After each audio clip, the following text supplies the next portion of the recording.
Hi guys, so today I'm going to be talking all about SEO. Now SEO is a minefield. I am not an expert, but genuinely I'm going to share as many tips as I can to make sure that your website ranks higher and higher in Google. Now again, there are so many things you can do. There are so many expert pages. You'll always get emails coming through like, hey, I noticed your website isn't ranking number 1 on Google. There's so many things that you can do, and there's so many things that you can do to improve your ranking on Google so you're higher and higher and higher. Basically, Google has so many websites on there. Millions, probably billions, I don't even know right now, there's so many. But basically, how do you make sure that you're on either the front page, the number 1 page, or at least the second page, so you don't get lost in the sea of websites? So let's improve your SEO ranking. Let's go.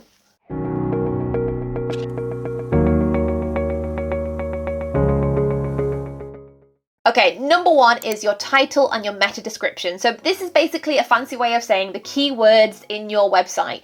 If you are a wedding photographer in a certain area, you want to have that as a header on your website. So for example, for me, I'm a wedding photographer in Sheffield. So I will have in my title, in my website, very high up, I will have it as wedding photographer Sheffield. There is something a bit more technical about it. So depending on where you're hosting your website, you can actually change the type of text as a header, and without actually knowing what website you use and going into details, if you're using Wix like me, you can make sure that the text, so wedding photographer Sheffield, is as a header. If you're not too sure how to do this, Google how to set a header or a title on your website and make sure that is wedding photographer Sheffield, wedding photographer whatever area you're in. That's super important to have that as a header to make sure that you will rank on Google when a certain person, like a client, will search for a wedding photographer in that area. Number 2, as well as the header, you want to clearly write where you're based. Like I've kind of already said this about Sheffield, but you could also write 3 to 5 other areas that you're based in to make sure that you are ranking all of these areas. So again, for my example, I'm based in Sheffield, but I'll also have keywords in there such as Yorkshire, north of England, England, UK wedding photographer. You basically want to list as many areas that you serve. So if you are all over the country, maybe list the key areas you want to shoot at, maybe London, Birmingham, Manchester, anything like that. But the more areas you add in, the more likely you'll appear to those people searching for wedding photographers in those areas. If you do elopements, obviously you want to make sure that you put elopements in there, but maybe the countries that you want to serve, Spain, Portugal, Italy, Greece, wherever you want to be, make sure you've got those in there. Sounds super simple, but it's so easy to forget about it. So make sure you've got the areas that you serve in your website as well. Number 3, you need to set up a Google My Business listing. If you haven't already done this, it's super simple. It's free to do. All you need to do is go to Google My Business and set up an account. You need a Gmail account to do it, I believe, but essentially listing yourself as a business on Google will allow people to search you, and Google will recognize that you are a service provider. So once you set up a Google My Business listing, you will basically become a service provider for people looking for wedding photography in that certain area. Google will recognize that you are serving the community or serving clients, and they'll rank you higher as well. So having something like that is super easy. You'll also appear on maps. So some people like to search the maps for certain services, and you will appear. So you don't have to list your home address, don't worry, you can just search an area, but basically having yourself on Google My Business will immediately make you rank higher. Number 4 is blogging your favorite venues. Now this is controversial because people hate blogging, they genuinely do. However, hear me out. If you have a blog, and if you don't, you need to get one. If you have a blog, start blogging the venues that you either want to work at or that you like working at, because when people are planning their wedding, they start searching for stuff to do with their venue. So if you are wanting to work more at a certain venue, make sure that you blog as much as you can, all the weddings you've done there, and have that in the title of the blog. So for example, I have a lot of weddings at Bunny Hill. I also have a lot of weddings at Whitley Hall in Sheffield. So a lot of my blog posts start off with Whitley Hall, Sheffield wedding photography, and then the couple's names. So that will make sure that when couples are searching for their venue, it will rank higher, but also it has those keywords in there such as wedding photography Sheffield, and I'll appear as well. My blog post will appear, and then the blog post will obviously have the wedding photos, your photography, and it will get more client interest as well. So really highly recommend blogging as much as possible. Just a few venues that'll be ideal. Genuinely, it makes such a difference. I believe when you search for Whitley Hall weddings, I appear pretty much on the front page straight away, and hopefully I do for other venues as well, but it will help your clients either getting married there or even considering getting married there. They'll see your work, they'll use your work as kind of an example for what their day they want to be like, and a lot of the times they'll send inquiries based on that. So blogging your favorite venues is super important. Number 5, blog relevant content. What you could also do is actually blog relevant questions. So you could do a wedding post all about questions to ask your wedding photographer, or how much does a wedding photographer cost?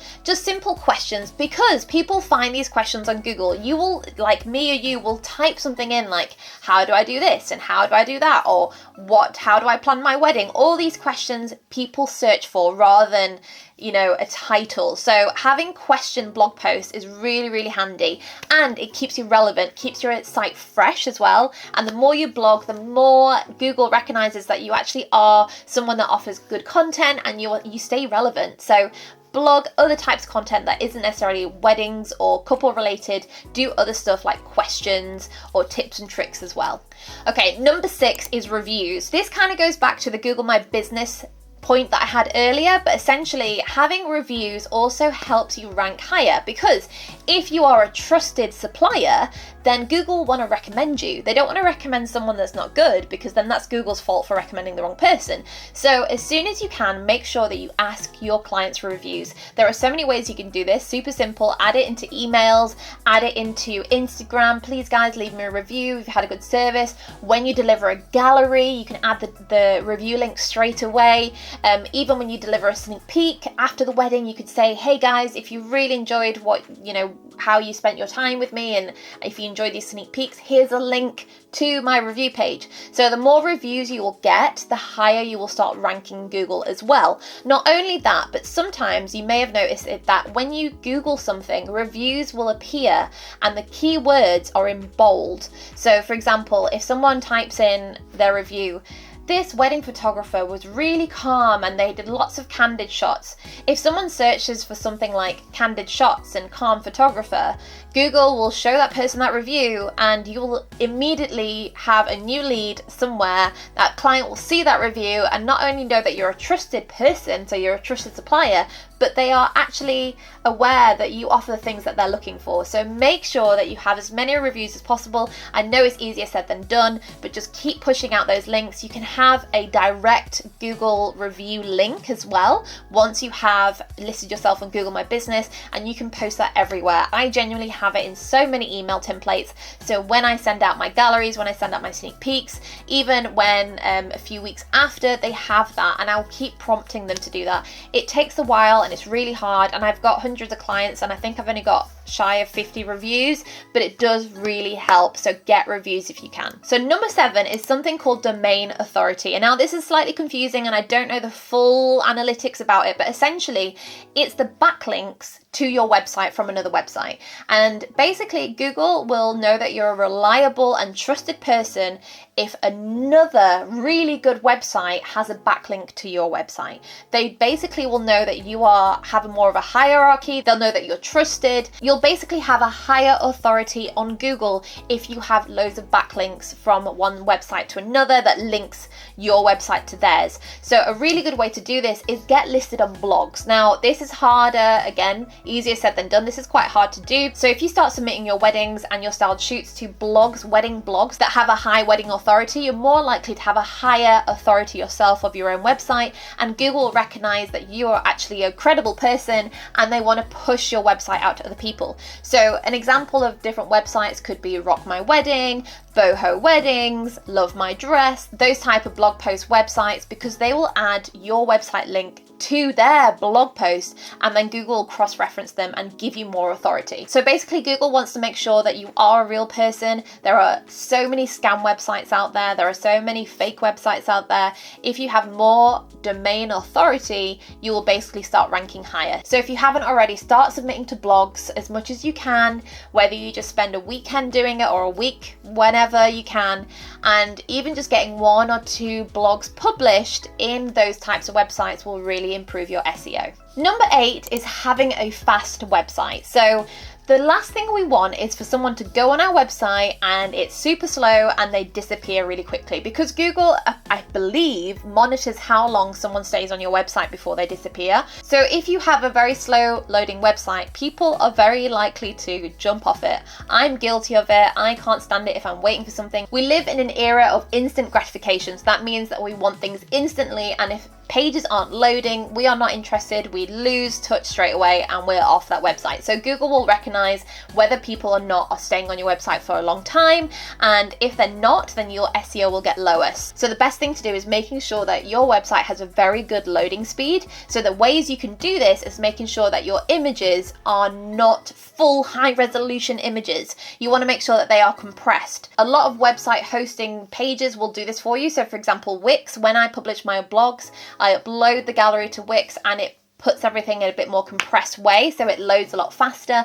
But if you are doing things manually, I'm not sure about Showit, I believe Showit will do that as well. So depending on what platform you use, you want to make sure that your images are fast loading and they are compressed either by your website, or you need to do that manually beforehand before you upload them to your website. So you want to make sure that your images are under 500 kilobytes, which sounds quite small, but essentially the smaller they are, the faster they will load, the more engaged your clients will be. Number 9 is naming your images. So Google actually isn't really smart that it can't actually see the image. It doesn't know what the image looks like. The only way it knows how to recommend an image is having the alternative text in there. So what do I mean by this? When you export an image, the best thing to do is make sure you have keywords in the file names. So for example, when I'm exporting a gallery, I make sure that I have wedding photographer Sheffield, the venue name, and then my name in there, and then the couple's name. So it is a very long, very long image title or image export name, but essentially by doing that you are giving Google the information it needs to know what the image is about. So that's how Google image search works. It basically will read the data within the image, not the actual image itself. So once you have uploaded the images, it will start reading those and pushing those out. However, you need to make sure that your website doesn't actually need alt text or alternative text. So check what website hosting provider you use, and when you upload the images, make sure that it doesn't have an alternative text field to fill in. If it does, you need to make sure that you fill that in. So wedding photographer Sheffield, the chimney house, wedding Gabriella photographer, stuff like that. So you want to give Google as much information as possible around the image. It sounds super complicated and super annoying, but doing that will make sure that Google knows what your image is. So when people search for the chimney house Sheffield, my photos will appear. If they search for Whitley Hall weddings, my photos will appear, because it's actually in the data behind the image, not the image itself. And number 10 is having a mobile friendly site. So this kind of goes back to my previous point about website speed, but basically if you don't have a mobile optimized site, it'll be super hard to read, and it will also be slow loading for your client, which will put them off and they'll go away from your website. So if you're not sure, just check what your website looks like on your phone. Just check what it looks like, see how fast it loads, and most of the time it should be okay. Most website providers will do that for you and they'll compress everything, but you need to make sure that it's mobile optimized. So another way to test is actually Google has a website that you can post your URL in, and you can check if your website is mobile friendly. So it's a mobile friendly test, and it will tell you everything that's going wrong and everything about it. It's completely free to use. I will link that below as well. But essentially you want to make sure that your images are loading quickly, that your text is legible, to make sure that people stay on your website and don't disappear straight away. So those are my 10 tips on getting the best SEO for your website as a wedding photographer. Please let me know what I've missed out, if there's anything that you've tried and hasn't worked, or if there's anything new that you've learned, please comment below. I love to read all my comments. And stay tuned, every week, every Friday, I release a brand new video on making sure your wedding photography business excels and succeeds. If you have a video request, please let me know as well in the comments. Otherwise, I'll see you soon. Thank you very much. Bye bye.